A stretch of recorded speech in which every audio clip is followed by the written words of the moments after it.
سورہ فرقان اتلسم سپارہ آیت نمبر اولسم دی آیتونو کی اللہ تعالی یرد آخرتم ذکر کئی او بیزارتیا دی خدایانو چې دی دنیا کی ورتدی دا اللہ سر شریکان وی او خدایانی وی داغی اغا بیزارتیاهم ذکر کئی چې قیامت کې بدی اظهار د بیزارتیاو کی د دې عبادتنا الله وی پاور چراجم بکم دیلر و ما یعبدون من دون الله هغه چې عبادت کو دی سوا د الله نه د ما یعبدون من دون الله نه مراد ملائکم دی نیکان بندیانم دی او دانگی پیغمبران لکه عزیر علیہ السلام او عیسی علیہ السلام چې د دې عبادت شوو ځکه مشرکانو چې عبادت کو نو کبوتانیم جوړ کړو نو صرف د ګټو عبادت نه کو دا غبوتانو عبادت په دې نیت باندې کو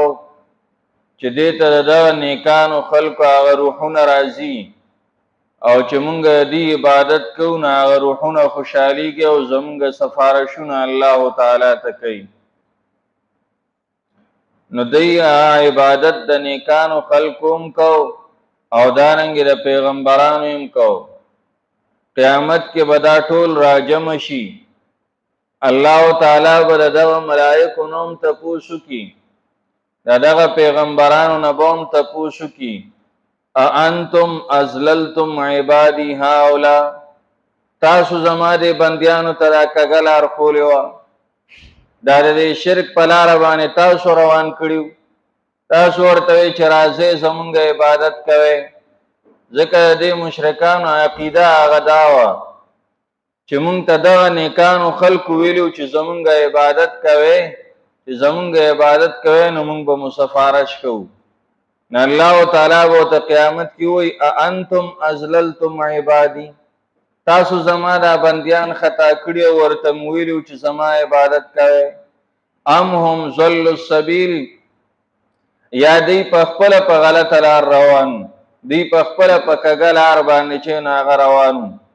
ام هم ذل السبیل یا دی په خپل په خطا لار دا نیکانو خلق جواب ګراغي سوئی سبحانك ما كان ينبغي لنا فاكيد تعالى الله ما كان ينبغي لنا ان نتخذ من دونك من اولياء ندی مناسب زمنګ د پاره دا چونی سو سیواستان امدادیان مددګاران دوستان زمنګ په خپل باندې عقیده دادا چې زمنګ امدادی هغه ته زمنګ ضرورتونه پوره کون کې هغه ته زمنګ لایق د عبادت هغه صرف او صرف دی بل څوک زمنګ حاجات سرکون کی نشتا بل څوک لایق د عبادت نشتا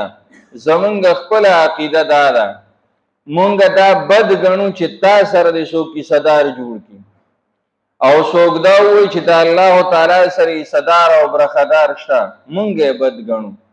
نو چې بلی صدر جوړی نو مونږه بد غړو نو څنګه مونږ دې ته دعوت ورک چې راځي زمونږه عبادت کوي دا خو زمونږه د شان سره نه نه مونږ دې ته چرم دانې دی ویل چې راشه زمونږه عبادت وکړي دا دې په خپل باندې زمونږه عبادتونه شروع کړل او باندې ځان د پاره دا وکړه چې مونږ ته دا نیکانو خلق ویلو چې زمونږه عبادتونه کوي ما کان ينبغي لنا ندی مناسب زمنګ د پاره جمله څنګه وای زمنګ د پاره مناسبم ندی ولی تا په مونږ باندې احسانات کړی دي انعامات کړی دي په انعاماتو کې دنیوي انعاماتوم دي او دینی انعاماتوم دي دینی انعامات دا چې مونږ د نیکان کړو یا د مونږ پیغمبران کړو یا د مونږ خپل تابعدار هغه جوړ کړو نو چې په مونږ دا احسان وکړو نو مونږ له پکار دا او چې شکریا مو ادا کړې وي او شکریا دا او چې ستاره توحید بیان وکړو نو مونږ سره خدا مناسب نو چې مونږ خلق را بللې چې راځي زمونږ عبادت وکړي دا خو ناشکري وه. نو ما کان ینبغي لنا ان نتخذ من دونك من اولیاء ولكن متعتهم وآباءهم حتى نسوا الذکر. وجه ذکر کوي دا خلق چې مونږ هم نو گمراه کړو دا ولې گمراه شو، دی ولې شرکیات او کفریات شروع کړل، دی ولې نافرمانه هغه شروع کړي. وجه ذکر کوي اے الله تا دی له فایده ورکړې وه، د دنیا مال او دولت تی ورکړو، یوازې دی نه د دې پلارانو له دې هم ورکړو. حتی نسو ذکر تر دې پورې چې دی ستا یاد غیر کو، ستا توحید او ستا یووالی غیر کو. مال او دولت و سره زیاتو، رزق ډیرو، عمر ډیرو، اولاد چې نه هغه ډیرو، او اولاد داسې اولاد چې هغه لاس په نامه باندې ولاړ او تابعدارو، داسې اولاد دی ولې ورکړو. مال او دولت ور سره داسې چې کوم یو ضرورت به وي نه هغه به پوره کېدو، ایک چاته محتاج نه. کله چې دا نعمتونه په دې باندې ډیر شو نو په کار خدا چې دی شکر ستا ادا کړی وي، خو د شکر د ادایګۍ په ځای باندې دی څو کړل، دی مست شو، مستی شروع کړه او دی دا خو زمونږ طاقت دی، دا زمونږ قوت دی، دا زمونږ د مټو چې نه هغه ګټه ده، ما خواري کړه او ما محنت کړه او ما ځان له پیسې ګټلې وي. دې کې د چا څه کار دی چې ما سره اوس خبرې کوي، دی سرکشه شو او چې څه کوم زما مال دی او زما کار دی، په دې کې ما سره څوک خبرې نشي کولی. چې څنګه یې لګوم هغه شانتې به یې لګوم، او چې څنګه کار کوم هغه شانتې به کوم، ما نه څوک تپوس کولو والا کم. مال او دولت چې زیات شي غفلت راشي، او دا غفلت د وجې نه انسان بیا په داسې ګمراهو کې هغه اخته شي. ځکه چې د باندې سخته راځي نه، چې په هغه سخته کې دی الله تعالی ته متوجه شي، الله تعالی یاد شي چې په ما باندې دا سخت رااله، دا ما ته الله تعالی خبرداری راکړي چې ګوره تابعدار شه، راشه زما عبادت کوه په غلطو صلتو مه ځه. چې مال او دولت زیات دي دغه ورسره یې نه چې نه یي د هغې د وجې نه ګمراه شي. ولکن متعتهم وآباءهم حتی نسوا الذکر وکانوا قوما بورا. او دی یو قوم بورن چې نو هلاک تباه قوم دی. نو دنیا کې خو موجودو ژوندي وو، نعمتونه هم ورسره نو څنګه ورته بورا وایي، هلاک ورته څنګه وایي؟ دنیا یې ښه خو آخرت یې تباه دی.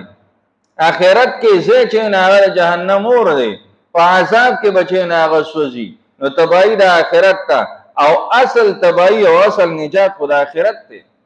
دنیا کې یو سړی ډېر په تکلیف باندې دی، ډېر په مصیبتونو کې راګیر دی، خو تابعدار د الله تعالی دی. چې تابعدار د الله تعالی د آخرت پې ښي، چې آخرت یې ښه شو دا کامیاب دی.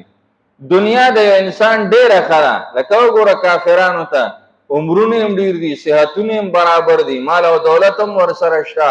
او چې د دنیا آسایشات هم ورسره شته، په آخرت اعتبار جهنم یې ځای دی. دغه تباه قوم دی. نو د آخرت په اعتبار وایي وکانو قوما بورا، و دا یو قوم تباه. ویوم یحشرهم، په هغه ورځ چې راجمع به کړي دوی لره وما یعبدون، او هغه چې دوی عبادت کوي من دون الله سوا د الله نه، فیقول نو بوی الله انتم اضللتم عبادی، آیا تاسو گمراه کړو بندیان زما، هؤلاء چې دا دي، ام هم ضلوا السبیل، یا دیو خطا د نیغې لارې نه. قالو دی سبحانک پاکی د تا لره، ما کان ینبغي لنا، مناسب ندی زمونږ دپاره، ان نتخذ دا چې ونیسو مونږ من دونک سوا ستا نه، من اولیاء مددګاران، ولکن متعتهم لیکن تا فیده ورکړې وه دوی ته، وآباءهم او پلارانو د دوی ته، حتی تر دې پورې نسوا الذکر چې دی هېر که یاد ستا، وکانو قوما بورا، او دی یو قوم چې نو بورن تباه او هلاک.